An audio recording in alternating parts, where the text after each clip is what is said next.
बड़ी खबर की बात करें ग्रेटर नोएडा से। बड़ी खबर इस वक्त आ रही। कासना मर्डर केस में सीपी लक्ष्मी सिंह की बड़ी कार्रवाई। आरोपी सुंदर मुठभेड़ में घायल हुआ है। कॉम्बिंग जारी है। आरोपी पर दर्जनों मुकदमे दर्ज हैं। आरोपी सुंदर स्टीशीटर बदमाश है। स्वाट, कासना और इकोटेक 1 पुलिस ने ज्वाइंट कार्रवाई की है। बदमाश ने कासना में दिन दहाड़े गोली मारकर युवक की हत्या की। कार, तमंचा और कारतूस बरामद किया गया है। डीसीपी ग्रेटर नोएडा के नेतृत्व में यह बड़ा एक्शन यहां पर लिया गया है। तो ग्रेटर नोएडा से बड़ी खबर यहां पर बता रहे हैं। कासना मर्डर केस में एक्शन लिया गया है। आरोपी एनकाउंटर में घायल हुए हैं। आरोपी सुंदर पर दर्ज किए गए हैं कई केस। कार, तमंचा और कारतूस यहां पर बरामद किया गया है।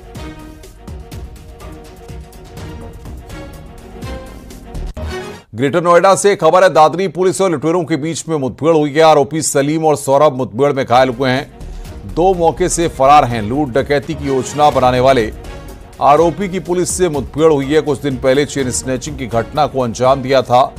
लूट के 1,51,000 कैश, तमंचा, कारतूस समेत अन्य सामान बरामद किया गया। दादरी थाना क्षेत्र में यह मुठभेड़ हुई है।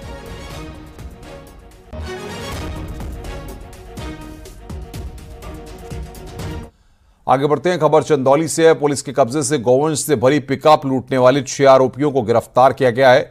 स्वाट और बलुआ पुलिस ने संयुक्त कार्रवाई करते हुए लूटी हुई पिकअप समेत स्कॉर्पियो और एक कार बरामद की है। दरअसल 14 अगस्त की रात पुलिस ने पशुओं को गौशाला छोड़ने जा रही थी। इसी दौरान गौ तस्करों ने बलुआ पुलिस को चुनौती देते हुए पीआरडी जवान को नीचे उतारकर पिकअप को लूट लिया। विरोध करने पर पीआरडी जवान से मारपीट की गई। गोवंश थे, उसमें एक पिकअप में पीआरडी के सिपाही के साथ में गोवंश को गौशाला में भेजा जा रहा था। तो उसी दौरान कुछ वाहन आए, कुछ अज्ञात व्यक्तियों द्वारा उस वाहन को रोककर पीआरडी का जो सिपाही था और जो कर्मचारी थे गौशाला को, उनको बाहर निकाल के ये जो पिकअप थी और गोवंश थे उनको लूट के वहां से फरार हो गए थे। ये 14 तारीख की शाम की घटना है। 15 तारीख को इस घटना में मुकदमा पंजीकृत किया गया। उसके उपरांत क्योंकि हमारी सभी टीम्स, हमारे एडिशनल एसपी साहब के निर्देशन में सीओ साहब, थाना की टीम, जो एसओजी की टीम है, सभी को इसमें लगाया गया था। तो क्योंकि इनके सब पे दबिश दी जा रही थी, इनके सबके घर में ओवरलोड बसें हादसे को न्योता दे रही हैं। दिल्ली से लेकर आगरा और फिरोजाबाद, झांसी तक जाने वाली बसें ओवरलोड होकर चल रही हैं। ये तस्वीरें मथुरा की हैं, जहां पर ओवरलोड बसें लगातार चल रही हैं।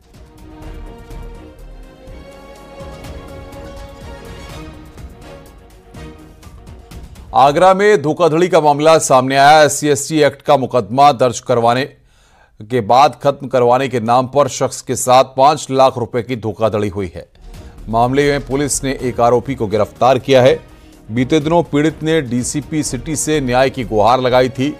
आरोप लगाया था कि SC/ST एक्ट का मुकदमा खत्म करवाने के नाम पर लोधी समाज के प्रदेश उपाध्यक्ष ने उसके साथ धोखाधड़ी की और उसके 5 लाख रुपए ले लिए, जिसके बाद डीसीपी ने जांच के आदेश दिए थे।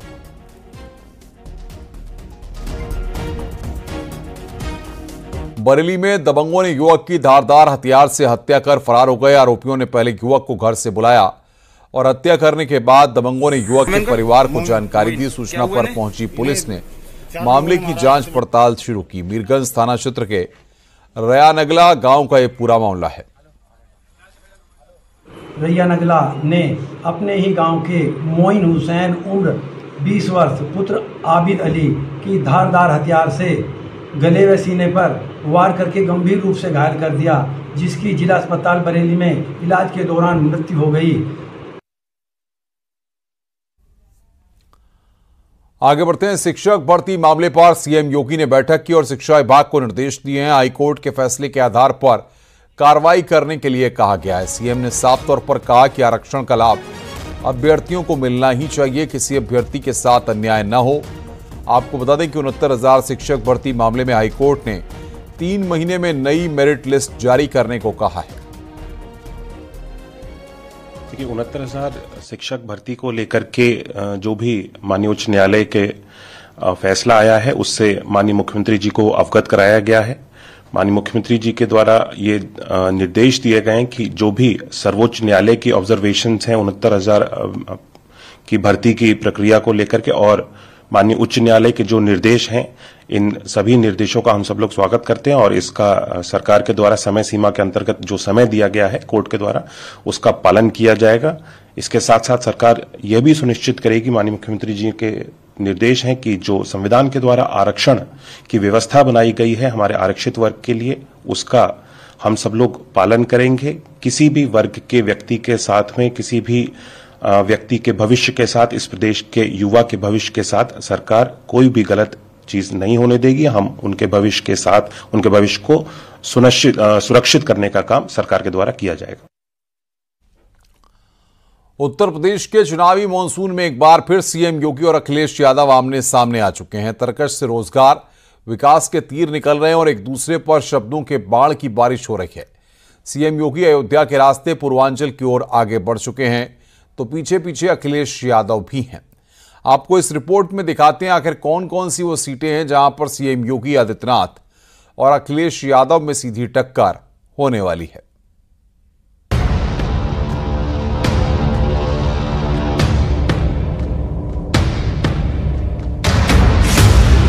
उपचुनाव के दंगल में सीएम योगी और अखिलेश यादव एक बार फिर आमने सामने हैं। अयोध्या को बदनाम करने वाले वही लोग हैं जिन लोगों ने अयोध्या में राम भक्तों पर गोलियां चलाई थी, जिन लोगों ने अयोध्या को लहूलुहान किया था। योगी रोजगार और विकास के मुद्दे पर चुनावी अभियान को धार दे रहे हैं, तो अखिलेश यादव एक बार फिर पीडीए फॉर्मूले की रणनीति पर काम कर रहे हैं। बीजेपी की नियत और मंशा हमेशा रही है कि खिलवाड़ हो, लोगों में एक दूरी बने, लोगों में झगड़ा लगे, लोगों में बंटवारा हो, लोगों के बीच में खाई पैदा हो। 2027 में होने वाले विधानसभा चुनाव से पहले 10 सीटों का दंगल दोनों दलों के लिए इम्तिहान से कम नहीं, क्योंकि बीजेपी की प्रतिष्ठा दांव पर लगी है तो समाजवादी पार्टी के लिए साख का सवाल है। ऐसे में दोनों दल अब अपने अपने मुद्दों के साथ मैदान में हैं। जनता को, अयोध्या वासियों को कटघरा में खड़ा करने का ये प्रयास ये विपक्षी दलों के लोग करते हैं। सच्चाई क्या थी? वेंडर को मार्च तक स्ट्रीट लाइट लगानी थी, चुनाव के कारण नहीं लगाया। बाद में उसने विपक्षी दलों के साथ मिलकर के ये साजिश की कि ये पैसा निकाल सके, नहीं हो पाया तो उसने छोटी सी ई कंप्लेंट कर दी। लेकिन अब वेंडर ही शिकंजे में आ गया है, अब उनके आकाओं को भी हम शिकंजे में लेंगे। कौन थे इसके पीछे जो अयोध्या को बदनाम कर रहे थे? और ये अयोध्या को बदनाम करने वाले वही लोग हैं जिन लोगों ने अयोध्या में राम भक्तों पर गोलियां चलाई थी, जिन लोगों ने अयोध्या को लहूलुहान किया था। सीएम योगी एक दिन पहले कटहरी में थे, तो आज अयोध्या के मिल्कीपुर में, जहां उन्होंने रोजगार और विकास का संदेश दिया, तो दूसरी तरफ अखिलेश यादव भी पूर्वांचल में अपनी रणनीति के साथ आगे बढ़ रहे हैं। मैं आजमगढ़ के लोगों को बधाई देता हूं और आजमगढ़ को कभी हम लोगों ने विकास में पीछे नहीं रखा है। आने वाले समय में जब सरकार बनेगी तो आप आजमगढ़ को देखेंगे जिस तरीके से लखनऊ में या प्रदेश में और जगह विकास होता है, उससे भी आगे बढ़कर के आजमगढ़ और आसपास विकास कराने का काम करेंगे। बिजली की सुविधा हो, अस्पताल की सुविधा हो, शिक्षा की सुविधा हो और सड़कों की भी सुविधा देंगे। दरअसल उत्तर प्रदेश में 10 सीटों पर विधानसभा उपचुनाव होने हैं। ऐसे में पूर्वांचल में उपचुनाव की 4 सीटें हैं। इन सीटों को जीतने की कोशिश में भारतीय जनता पार्टी और समाजवादी पार्टी जुटी हुई हैं। वो सीट है अंबेडकर नगर की कटहरी, अयोध्या की मिल्कीपुर, प्रयागराज की फूलपुर और मिर्जापुर की मझवा। ये वो सीटें हैं जिस पर सीएम योगी की खास नजर है, तो अखिलेश यादव भी पूर्वांचल में सेंधमारी की रणनीति तैयार कर रहे हैं। यानी उपचुनाव की 10 सीटों में अब मुकाबला सीएम योगी और अखिलेश यादव के बीच पूर्वांचल में होने जा रहा है। Bureau report, news 18। मिर्जापुर में डिप्टी सीएम केशव प्रसाद मौर्य ने मुख्यमंत्री योगी आदित्यनाथ की जमकर तारीफ की। उन्होंने कहा कि देश में योगी आदित्यनाथ जैसा कोई दूसरा मुख्यमंत्री नहीं है। और मैं मानता हूं कि आप भी अब जानते हैं, मानते हैं और जनता भी ये जानती और मानती है कि हमारी डबल इंजन की सरकार स्वतंत्र भारत के इतिहास में सबसे अच्छा काम कर रही है। दुनिया में मोदी जी जैसा नेता कोई दूसरा है क्या? देश में मुख्यमंत्री योगी आदित्यनाथ जी जैसा दूसरा मुख्यमंत्री है क्या? तो जब देश का नेता हमारा दुनिया का सबसे शक्तिशाली, प्रभावशाली, और प्रदेश के हमारे मुख्यमंत्री जब पूरे देश के मुख्यमंत्रियों की तुलना होती है उसमें सबसे अच्छा काम उनकी अगुवाई में किया जा रहा है, तो पीछे होना चाहिए या आगे होना चाहिए? लखनऊ में समाजवादी पार्टी ऑफिस में रक्षाबंधन समारोह मनाया गया, जिसमें बड़ी संख्या में पहुंची पार्टी की महिला नेताओं ने अखिलेश यादव को राखी भेंट की। इस दौरान अखिलेश यादव ने बीजेपी पर जमकर निशाना साधा। उन्होंने डिप्टी सीएम केशव प्रसाद मौर्य पर भी हमला किया। जीरो टॉलरेंस बोलने वाले जीरो हर चीज में हो गए हैं। जो कह रहे हैं गरीबी से मुक्ति, वो जब उत्तर प्रदेश को बीजेपी से हम लोग मुक्ति कर देंगे तब इन चीजों से सबसे मुक्ति हो जाएगी। देखिए, आप अननेसेसरी अपने चैनल चलाने के लिए उनका नाम मत लिया करो। वो कुछ है ही नहीं। वो क्या है, मुख्यमंत्री डांट देंगे तो अभी चुप हो जाएंगे 2 मिनट में। सच्चाई है, मुझे किसी ने बताया कि अगर वो डांट दें मुख्यमंत्री जी तो पता ही लगेगा वो डिप्टी सीएम है कौन। और नहीं मानते आप पता कर लेना। और इस बीच डिप्टी सीएम केशव प्रसाद मौर्य ने उपचुनाव को लेकर बड़ा दावा कर दिया। उन्होंने कहा कि बीजेपी सभी 10 सीटों पर चुनाव जीतने वाली है। साथ ही अखिलेश यादव पर निशाना साधते हुए कहा कि उपचुनाव के बाद समाजवादी पार्टी समाप्तवादी पार्टी बन जाएगी। 5 सीटें भारतीय जनता पार्टी और हमारे गठबंधन के साथियों की थी, 5 सीटें समाजवादी पार्टी की थी विधायकों की, और वह सीटें सांसद बनने से या एक तो सपा के विधायक थे सजा पाने से वो रिक्त हुई है। लेकिन कार्यकर्ताओं में जबरदस्त उत्साह है और उपचुनाव जीतने के साथ ही हम यह भी विश्वास से कह सकते हैं कि 2027 में 2017 दोहराएंगे। सपा को जनता ही समाप्तवादी पार्टी बनाएगी। अब उत्तर प्रदेश में गुंडा राज, अपराधी राज, माफिया राज वापस नहीं आएगा। मिर्जापुर में डिप्टी सीएम केशव प्रसाद मौर्य के काफिले को रोककर लोगों ने भूमाफिया से बचाने की गुहार लगाई। डिप्टी सीएम ने गाड़ी रोककर लोगों की समस्याएं सुनी और कार्रवाई का भरोसा दिया। लोगों ने हाथ में बैनर लिए रखा था जिस पर लिखा था, deputy CM Keshav Prasad Maurya ji Samajwadi party के भूमाफिया मझुआ के गुंडों से न्याय दिलाएं। डिप्टी सीएम जब कछुआ से कार्यक्रम समाप्त कर भटौली रोड से विजयपुरा जा रहे थे, तभी पीड़ित किसान परिवारों ने उनसे भूमाफियाओं की शिकायत की। जबरदस्ती जाते हैं तो गोली मारने के लिए दौड़ाते हैं, जोतने जाने नहीं देते हैं। अच्छा, कहाँ का मामला है? लालगंज कोठी का मैटर है। अच्छा, हमारा खेत जोतने जाते हैं, ट्रैक्टर लेकर भगा देते हैं, कहते हैं मारकर हत्या कर देते हैं। सपा की सरकार से तब से हमारा खेत जोत रहे हैं। जब जाते हैं हम चाय बेचने लगे हैं, 4 परिवार जिलाने खिलाने के लिए असमर्थ हैं, मर जा रहे हैं, खाए भी। हम लोग क्या करें गरीब आदमी। तो मुख्यमंत्री जी क्या कहे? मुख्यमंत्री पास गए थे, कल एप्लीकेशन दे के आए थे, मुख्यमंत्री जी से भेंट नहीं हुआ है। अच्छा, आज काफिला रोक लिए आप लोग? आप लोग हमारे क्षेत्र में आए थे, हम लोग रोक लिए हैं। मिल्कीपुर उपचुनाव के लिए बीएसपी ने अपने उम्मीदवार का ऐलान कर दिया है। मिल्कीपुर से रामगोपाल कारी को बीएसपी ने अपना उम्मीदवार बनाया है। 2017 में भी कोरी बीएसपी से चुनाव लड़ चुके हैं। 2017 में वो 46,000 वोट के साथ तीसरे नंबर पर रहे थे। इस बार फिर उपचुनाव में भी बीएसपी ने कोरी पर दांव खेला है।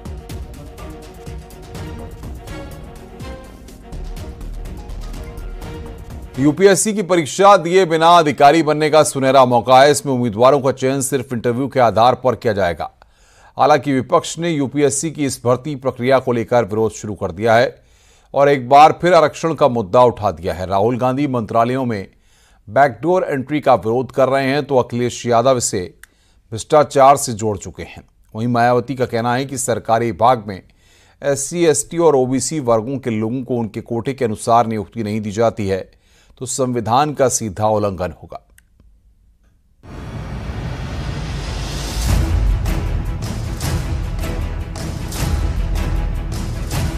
हो सकता है भारतीय जनता पार्टी किसी नए भ्रष्टाचार की तैयारी कर रही हो, लेटरल एंट्री वाले लोगों से करा करके वो फिर भाग जाए भारत से।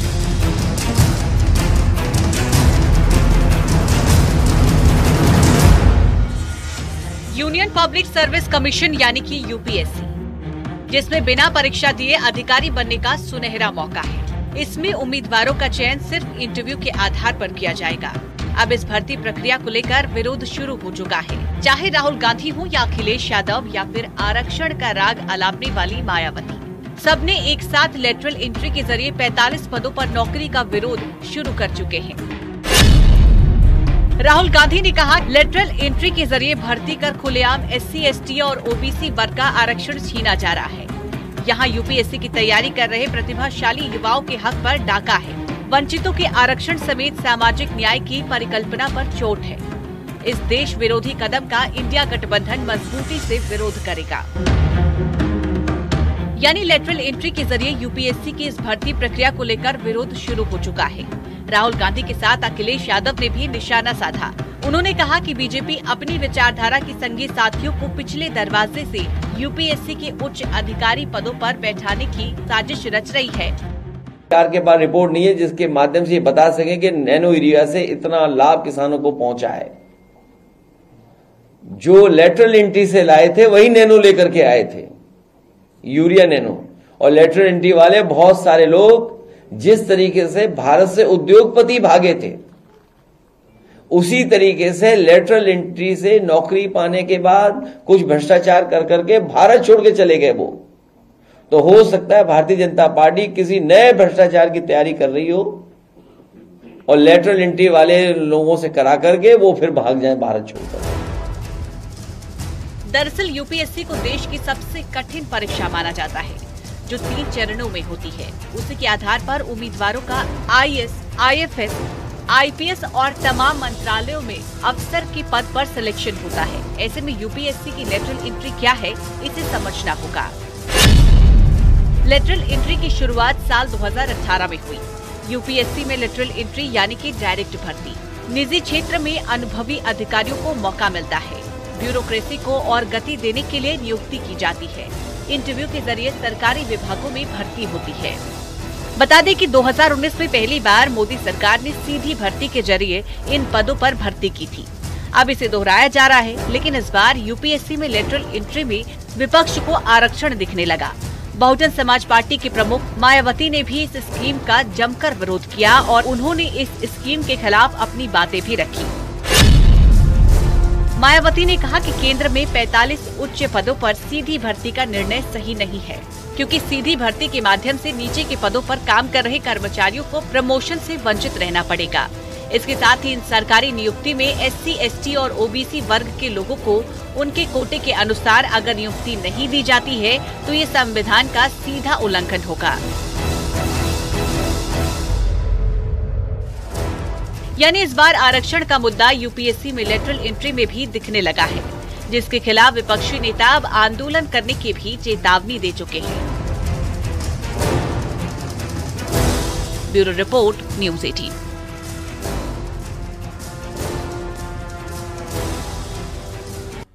कल रक्षाबंधन है, लिहाजा बाजारों में कई तरह की राखियां मिल रही हैं। बहनें राखी खरीदने के लिए बाजार पहुंच रही हैं। आपके टीवी स्क्रीन पर अभी कुछ तस्वीरें हम दिखा रहे हैं मेरठ और भदोई की। ये तस्वीरें आप देख रहे हैं। मेरठ में तिरंगे वाली राखी का जबरदस्त क्रेज है। दुकानदारों ने बताया कि इको फ्रेंडली राखियां भी लोग खूब पसंद कर रहे हैं, खूब खरीद कर रहे हैं। भदोई में भी बाजारों में रौनक है। नग से लेकर चांदी की राखियों की काफी डिमांड है।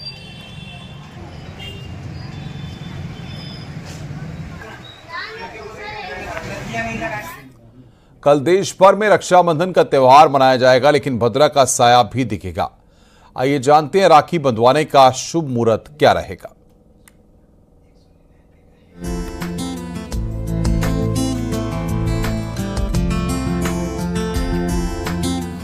उन्नीस अगस्त को मनाया जाएगा रक्षाबंधन।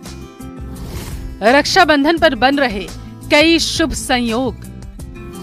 भद्रा के साए से भी रहना पड़ेगा सतर्क। 19 अगस्त यानी सोमवार को रक्षाबंधन का त्यौहार मनाया जाएगा। इस दिन बहनें अपने भाई की कलाई पर प्रेम और स्नेह का रक्षा सूत्र बांधती हैं और भाइयों की लंबी उम्र की कामना करती हैं। बदले में भाई अपनी बहन को रक्षा देने का वचन करते हैं। भाई को राखी बांधने की यह परंपरा सदियों से चली आ रही। इस साल रक्षाबंधन पर कई शुभ संयोग बनेंगे। इस बार रक्षाबंधन के दिन श्रावण पूर्णिमा और सोमवार एक साथ हैं, लेकिन इस बार राखी के मौके पर भद्रा का भी साया रहेगा। रक्षाबंधन पर 7 घंटे 39 मिनट तक भद्रा का साया है। 18 अगस्त 2024 को रात को 2:21 से भद्रा प्रारंभ होगी, जो कि 19 अगस्त को दोपहर 1:24 तक रहेगी। इसका तात्पर्य ये हुआ कि भद्रा में राखी बांधना शुभ नहीं है, अर्थात 1:24 से लेके और 5:26 तक का जो मुहूर्त है वो बहनों के द्वारा राखी बांधने का सर्वश्रेष्ठ मुहूर्त है। 19 अगस्त को किस वक्त राखी बांधना शुभ होगा वो भी बताते हैं। ज्योतिषाचार्यों के अनुसार 19 अगस्त की रात 2:21 पर भद्रा लग जाएगी। सुबह 9:51 से 10:53 तक भद्रा पुंज रहेगा। सुबह 10:53 से लेकर दोपहर 12:37 तक भद्रा मुख रहेगा। इसके बाद भद्रा का समापन दोपहर 1:30 पर होगा। ज्योतिष शास्त्र के मुताबिक भद्रा को बेहद ही अशुभ समय माना गया और इस काल में कोई भी शुभ कार्य नहीं किया जाता और 19 अगस्त को दोपहर 1:30 के बाद ही राखी बांधी जा सकेगी। वहीं इस साल रक्षाबंधन पर सर्वार्थ सिद्ध योग, शोभन योग और रवि योग का भी शुभ संयोग बन रहा है। 1:30 तक भद्रा होने के कारण 19 अगस्त को रक्षाबंधन पर्व नहीं मनाया जाएगा। उसके बाद में भी शुभ समय में 1:48 से लग्न के हिसाब से एवं 2:15 के हिसाब से चौगड़िया के हिसाब से यह लग्न और चौगड़िया संपूर्ण रूप से आ जाएगा, जो कि रात्रिकालीन 9:10 तक शुभ लग्न रहेगा, शुभ मुहूर्त रहेगा। बहरहाल 19 अगस्त आने ही वाला है। ऐसे में पहले बाजारों में बहनें जमकर राखियां खरीद रही हैं ताकि रक्षाबंधन के दिन अपने भाई की कलाई पर रेशम का धागा वो बांधे, प्यार बांध सके।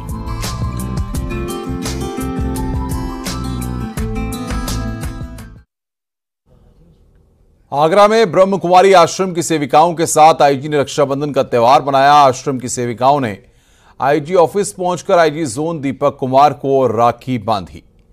आईजी ने सभी को रक्षाबंधन की शुभकामनाएं दी हैं और महिलाओं को सुरक्षा का भरोसा दिया।